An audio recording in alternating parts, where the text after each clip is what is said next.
Last call, anyone else?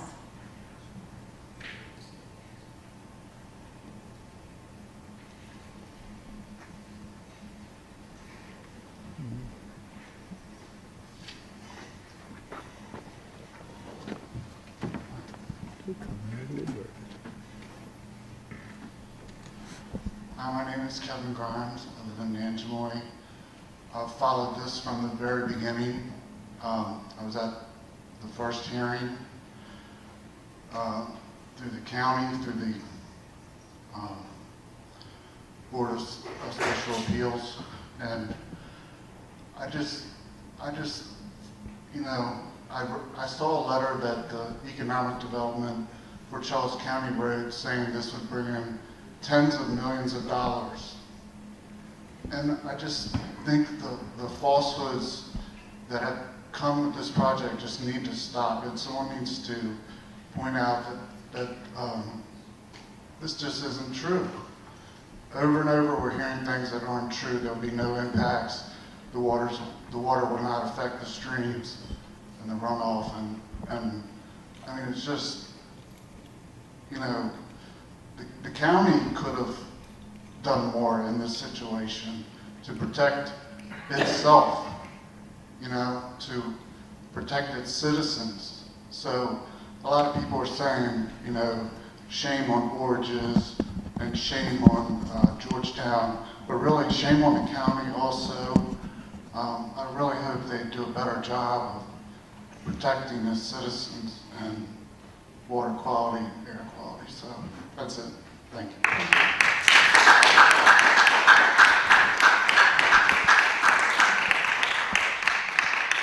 One more, yes, sir.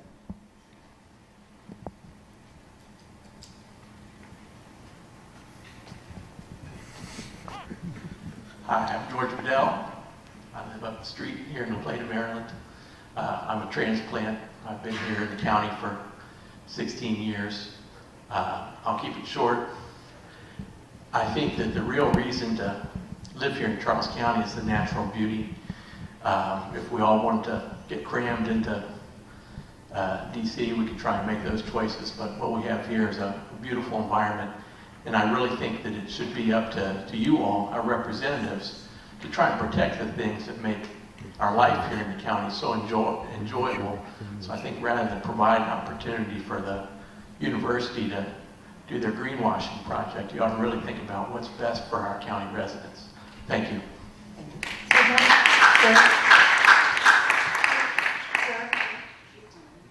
I'm sorry, can I get your name? George Bedell, B-E-D-E-L-L. Thank you so much. All right. Yes, sir. Yes, you may.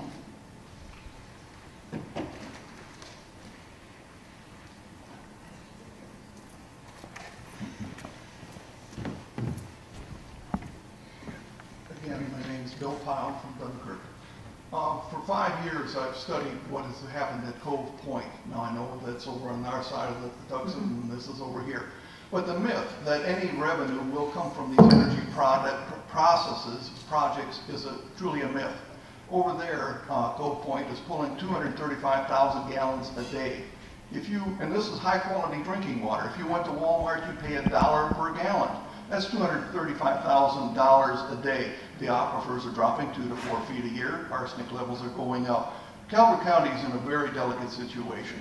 The idea that they're going to provide any revenue is zero. They say they're going to give $40 million. Well, if you do the math, you'll figure out that they're going to use far more water, high quality water, and a lot of jurisdictions now are having to treat their water. These energy projects don't show that on the surface. Sure, they will say, well, we're going to create jobs, we're going to create energy, we're going to give you tax revenue. Well, what happens in the long run? Unforeseen consequences, unintended consequences happen. And these projects have the potential for that. And this one would start a new model for these farms, these solar farms, that would cascade throughout the state of Maryland, which would be bad for the state, bad for the economy, bad for the environment, bad for the citizens. There is no two ways about it. The companies themselves will profit, the citizens will not, and the environment will suffer in the long term. Thank you.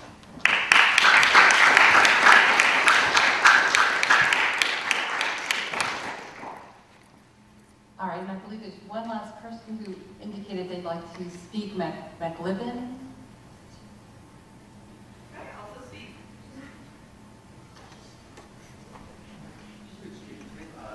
Yes. Okay. All right, thank you.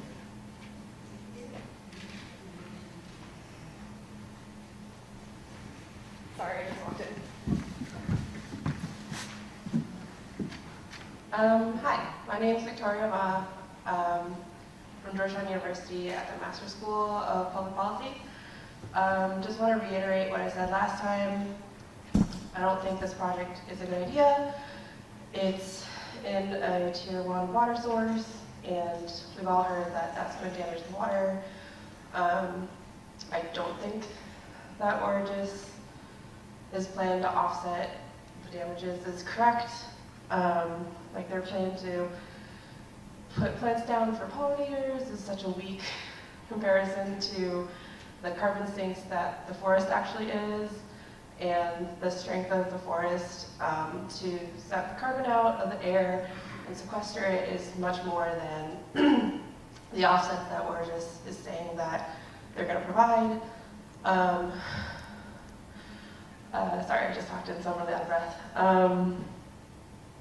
Yeah, I don't support this. I don't think you should give them the wetland permit because it's going to damage it way more than it's going to help. So, thank you. Thank you.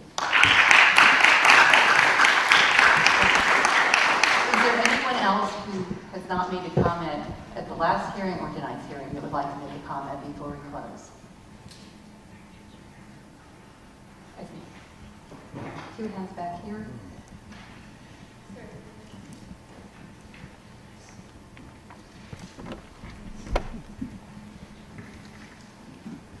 Hi, thank you. My name is Elizabeth Ford. I'm a resident of Southern Maryland. I'd like to reiterate a lot of the points that folks have made before me today and probably in the last hearing. I feel that it's very counterintuitive to be sitting here speaking against solar in favor of conservation. It feels like those two things should be much more closely interlinked with a common purpose.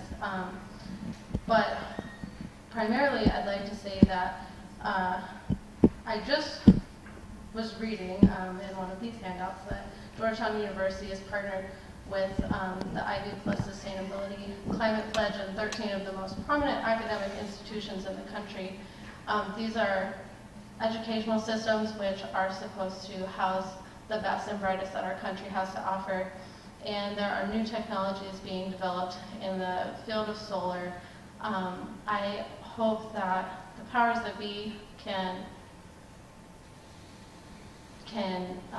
deny or defer the decision on this particular project being done and compromising a critical part of the environment to allow Georgetown to reassess its alternatives as far as location and also alternatives in technology that can be used to create their carbon neutral impact that they're looking to do. There are other technologies available and incoming technologies that I think should be considered as well as alternative locations. It's commendable that anyone would want to create a carbon neutral situation for a school, for their own home, for their communities. But the way that this is going about with the lack of transparency and compromising such a critical ecosystem is just incredibly counterintuitive to the ultimate goal that they're trying to achieve. Thank you. Thank you.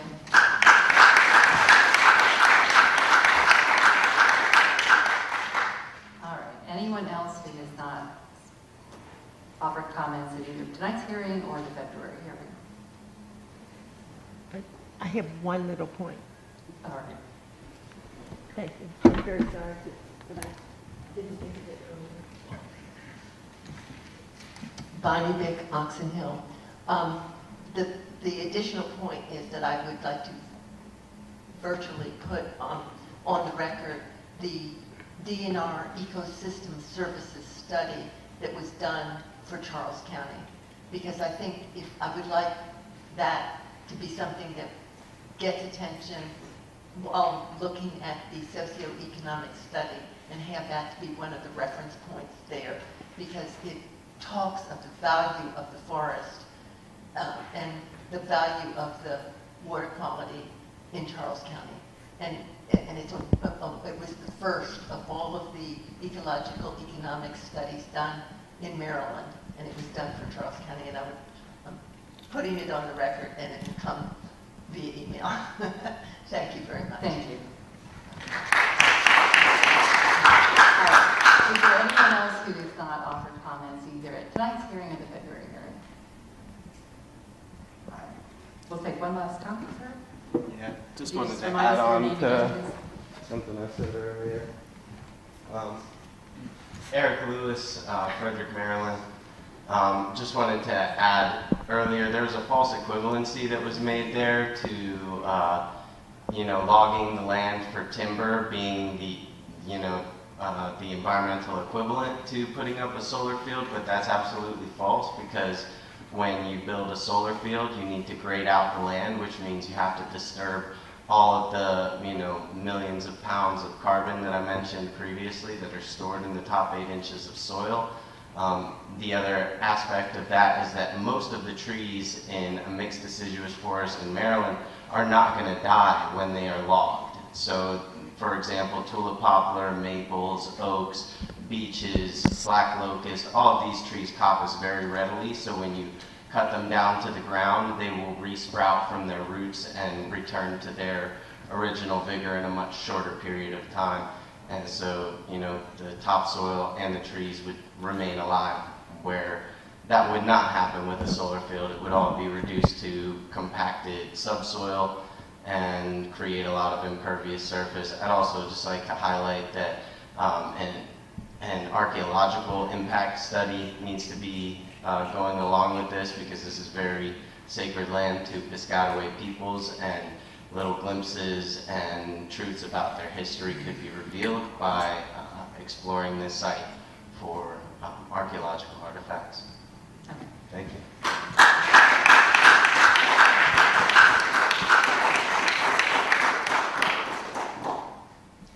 Ben, did you want to make a comment? Yes, please.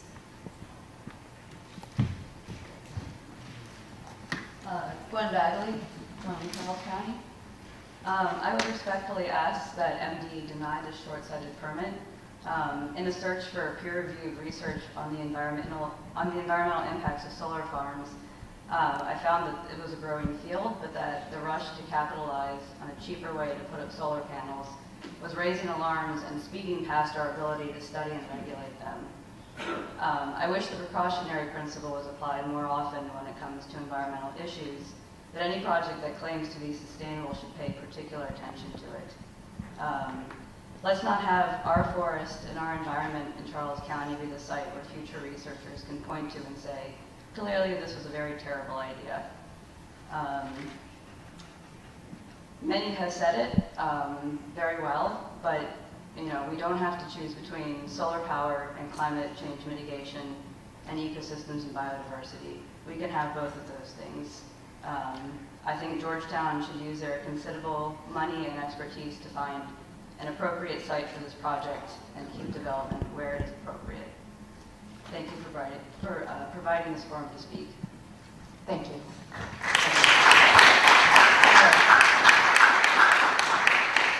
At this point, I'll explain where we go from here.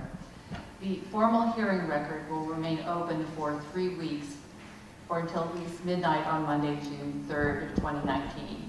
And I have with me up here some sheets that explain how you can submit additional comments. The department's decision and accompanying information will be sent to the interested persons list as well as to the applicant. And to make sure that you are on the interested persons list, if you have not signed in, please do so before you leave this evening. The department's decision will be a final agency determination. There will be no further opportunity for administrative review. Any person with standing who is either the applicant or who participated in the public participation process through the submission of written or oral comments may petition for judicial review in the Circuit Court in Charles County. The petition for judicial review must be filed within the 30 days of publication of the permit decision. We do appreciate your interest in this project and thank you for attending the hearing. The hearing is now adjourned.